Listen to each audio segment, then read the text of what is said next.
Did you know that Michio Kaku released just declassified photos from Venus by the Soviet Union? Hold on to your telescopes, space enthusiasts, these never-before-seen pictures are absolutely out of this world.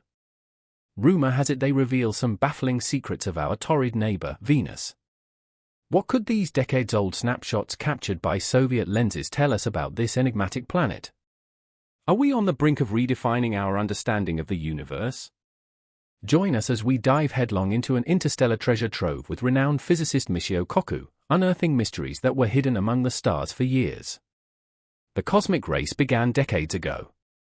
When we look back to the Cold War period, which started soon after the end of World War II and stretched into the 1980s, it's impossible to ignore the space race that was happening between the United States and the Soviet Union. Both superpowers were locked in a kind of competition, each trying to prove their superiority not only in military and political aspects but also in technological and scientific fields. The frontier of space exploration became one of the main battlegrounds for this rivalry. Indeed, this was a time when many groundbreaking developments in space technology took place. The space race wasn't only about conquering the great unknown that is space, but also a symbolic theater where these two nations could demonstrate their technological prowess and potential to the rest of the world. The Soviet Union, in particular, was very keen to showcase its capabilities in this domain. A pivotal moment came in 1957 when the Soviet Union launched Sputnik, the world's first artificial satellite. This event was nothing short of revolutionary. The launch of Sputnik marked the beginning of a new era in space exploration. The tiny satellite, as it orbited the Earth emitting its distinctive beeping signal, had an enormous impact. It symbolized the start of a new race, a race not only towards the stars but also for international prestige and recognition. But why was Venus the center of attention during this period? Well, Venus is our closest planetary neighbor. It's similar to Earth in many aspects, such as size and composition, which led to it being referred to as Earth's sister planet. However, as is often the case with siblings, there can be considerable differences, and the big question was how similar Venus really was to Earth. Could it possibly serve as a kind of second home for humanity out there in space? These questions intrigued scientists and the public alike, and the Soviet Union was determined to find the answers. Then began the era of Venera missions. The Soviet Union, in particular, launched a series of spacecraft called Venera to explore Venus. These missions were aimed at understanding the planet's atmosphere, surface, and overall conditions. In his book, Michio Kaku mentions the images of Venus from the Soviet Union's Venera probes, which were the first and only spacecraft to return images from the surface of another planet.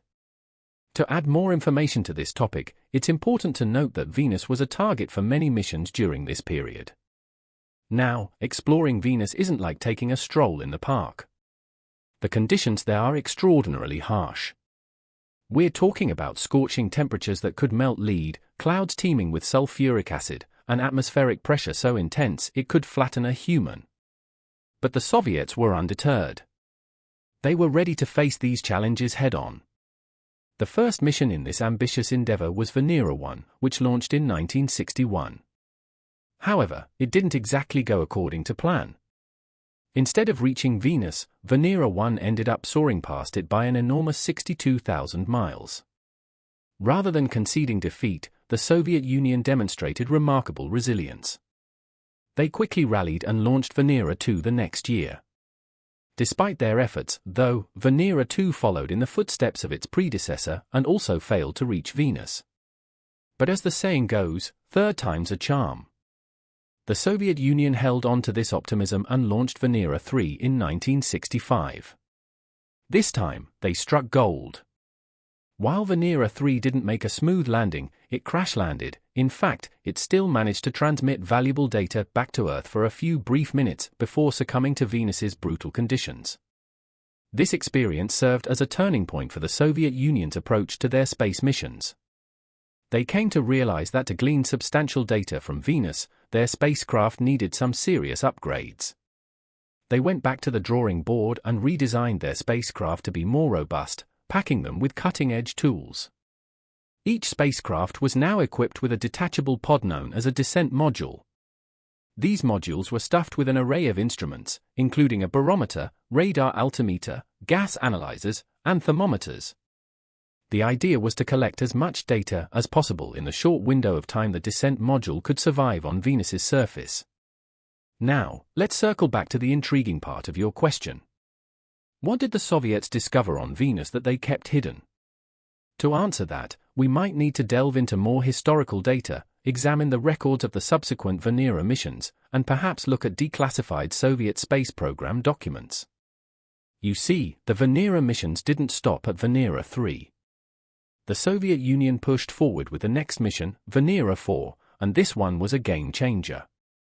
The craft managed to make it all the way to Venus's surface, but it wasn't just the fact that it landed that made this mission notable. It was what it discovered when it got there. Venera 4 found that Venus's atmosphere was absolutely packed with carbon dioxide. Now, you might be wondering why that's significant. Well, carbon dioxide is a greenhouse gas, which means it traps heat. In an atmosphere with such a high concentration of carbon dioxide, it's no surprise that Venus has such high surface temperatures. We're talking up to 864 degrees Fahrenheit, which is hotter than the surface of Mercury, the closest planet to the Sun. This discovery was instrumental in understanding the climate and geology of Venus. Given the similarities between Earth and Venus, this discovery also gave us a glimpse into a possible future scenario for our planet if greenhouse gases continue to accumulate in our atmosphere. In a way, Venus serves as a stark warning for Earth about the devastating effects of greenhouse gas accumulation. But the revelations didn't stop there. In addition to the carbon dioxide-rich atmosphere, Venera 4 also discovered that Venus lacks a global magnetic field. On Earth, we're protected by our magnetic field. It shields us from harmful solar winds and radiation. Without it, life as we know it would cease to exist. The fact that Venus doesn't have a similar magnetic field suggested that life, at least as we understand it, might not be possible there. This was a major insight into the formation and evolution of planetary magnetic fields and contributed to our understanding of the habitability of other planets in our solar system and beyond. So, with each mission and every piece of data gathered, we were getting closer to understanding not just Venus but our own planet and the wider universe. These Venus missions were more than just feats of engineering and space travel, they were journeys of discovery that were deepening our knowledge of the cosmos. Sadly, Venera 4's mission was cut short after about 90 minutes of data collection. The harsh conditions of Venus took their toll. The probe disappeared into the dense atmosphere of the planet, where the extreme heat and pressure rendered it inoperable. But those 90 minutes were far from wasted. The data collected was invaluable, giving us a unique insight into this mysterious planet. So, after the promising success of Venera 4, two more probes, Venera 5 and Venera 6, were launched towards Venus in 1969. These spacecraft were designed to be sturdier than their predecessor and were loaded with state-of-the-art scientific instruments to gather more precise atmospheric data. Venera 5 was launched on January 5, 1969. It had a similar mission profile as Venera 4, to plunge into Venus's atmosphere and gather data during its descent. As Venera 5 entered the Venusian atmosphere, it released a capsule containing a suite of scientific instruments. For 53 minutes, while the probe descended under its parachute, it transmitted valuable data back to Earth. This probe measured the chemical composition of Venus's atmosphere, the distribution of oxygen and hydrogen, the density of the atmosphere at altitude, and atmospheric lighting and temperature. Now, moving on to Venera 6, it was launched just 5 days after Venera 5, on January 10, 1969. Similar to Venera 5, it was equipped with instruments to study cosmic particle streams, determine the distribution of oxygen and hydrogen in the atmosphere, measure atmospheric pressure, determine the chemical composition and density of the atmosphere, and measure the atmospheric temperature. Venera 6 made its descent into the Venusian atmosphere on May 17, 1969, a day after Venera 5. During its descent, Venera 6 transmitted data back to Earth for 51 minutes. Although its photometer failed to operate, it was able to provide data on the Venusian atmosphere at 2 bars and 10 bars pressures. Both Venera 5 and Venera 6 were designed with smaller parachutes given the dense atmosphere of Venus. This ensured that the capsules would reach their full crush depth before running out of power. The data from these missions reinforced the findings of Venera 4, confirming the high temperatures, pressures, and carbon dioxide composition of Venus's atmosphere. This made it pretty clear that Venus was not a hospitable place for life as we know it. And then came Venera 7 and Venera 8. They were part of the Venera series of probes aimed at exploring Venus, and they sent back some really important data to us here on Earth. Venera 7, which was launched back in August 1970, was a pretty groundbreaking mission. It was the first spacecraft to achieve a successful soft landing on another planet and transmit data back to Earth. This was a huge achievement, considering the harsh conditions on Venus with its extreme temperatures and pressures. The probe lasted for about 23 minutes on the surface, which, although short, was still a significant milestone. It confirmed that Venus's surface temperature was around 475 degrees Celsius, which is scorching hot. Venera 8, launched in March 1972, built on the success of its predecessor. It was equipped with more advanced instruments and managed to send back even more detailed information. It survived for about 50 minutes on the surface, giving us valuable insights into Venus's atmosphere and surface conditions. These missions helped scientists better understand Venus's climate and geology, setting the stage for future explorations. They showed that despite the planet's inhospitable conditions, it was possible to land probes and gather vital data. This was a big step forward in planetary science and our quest to understand our solar system neighbors. After the successful landing of Venera 7, which marked the first time a spacecraft had landed on another planet and sent data back to Earth, the Soviets were inspired to push the boundaries even further with Venera 9 and Venera 10. These two probes were launched in June 1975 and were equipped with more advanced instruments than their predecessors. Both Venera 9 and Venera 10 were capable of taking detailed photographs of the surface of Venus, in addition to measuring atmospheric pressure and temperature.